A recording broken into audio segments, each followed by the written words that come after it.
guys probably already know this, Samsung typically dual-source chipsets for their flagship devices. Most of us get Samsung's EXYNOS chipset, while selected markets like North America, China and Japan gets Qualcomm's Snapdragon chipset. It varies from year to year, but in general, recent Snapdragon chipsets typically performs a little better. For the S10 series, I know there are a couple of videos comparing them already, but I'm still curious to test them out for myself. So I got my hands on a Galaxy S10e with the Snapdragon 855 from Hong Kong to compare with the Singapore variant that I have here with the EXYNOS 9820. To make things fair, both phones went through a factory reset. They're both running on the same Wi-Fi network, same carrier, same settings, they're signed in to the same accounts, and they have the same apps installed. The first thing to compare is of course speed. So in general, the Snapdragon variant does seem a little quicker. It's a little faster to boot up, and it launches apps slightly faster most of the time. But I think the difference here is negligible.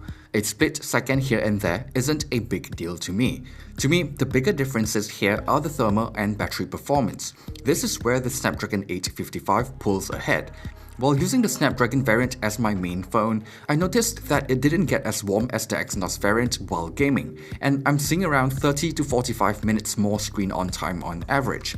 This is the result that I got when comparing them side by side as well. While I was comparing the performance and running the benchmarks from Geekbench, I measured the exterior temperature of the phones. In general, it's about 3 to 4 degrees Celsius cooler for the Snapdragon variant. In terms of the battery life, by the time I was done with my test, the difference in battery life was about 20%. This includes quite a bit of battery benchmark on Geekbench, leaving the phone in standby on mobile data overnight, and using the cameras quite a bit. So it's not exactly regular usage pattern, but the difference is definitely there. Like I mentioned, I did test the cameras as well. The rear camera sensors are pretty much the same, but the front camera on the Snapdragon variant is using a Sony sensor instead of a Samsung sensor. Interestingly, I did notice a few differences, even for the rear cameras. But take this with a grain of salt, since this could all change with a software update. Even though they are both on a June security patch, the Snapdragon variant I have here is running an older camera app without the new QR scanner feature. So for regular daytime shots with the rear cameras, they look similar. If you pixel peep, you can tell that images seems a bit sharper on the main camera for the EXYNOS variant, but for the wide-angle camera, it's the other way round. I also noticed that the HDR processing seems a bit better on the EXYNOS variant as well.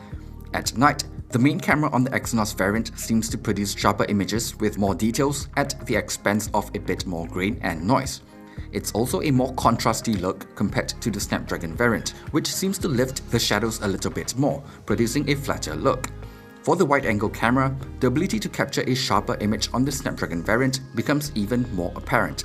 Night mode seems about the same for both cameras, just that the EXYNOS variant produces slightly more saturated colors. Front camera-wise, kind of the same thing, with the EXYNOS variant going for a more contrasty look and the Snapdragon variant going for a flatter look. In low light, the Snapdragon variant produces brighter looking photos as well. In general, I think the Snapdragon variant performs better here. Overall, it's a mixed bag. For some shots, I prefer the EXYNOS, some the Snapdragon.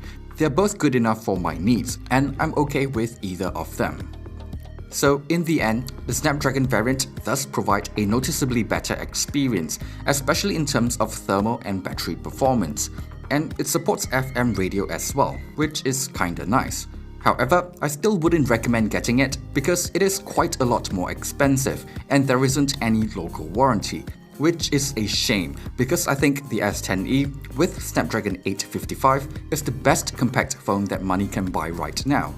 It's probably a pipe dream to hope that Samsung will just sell the Snapdragon variant globally because it's probably easier and cheaper for them to use their own chipset.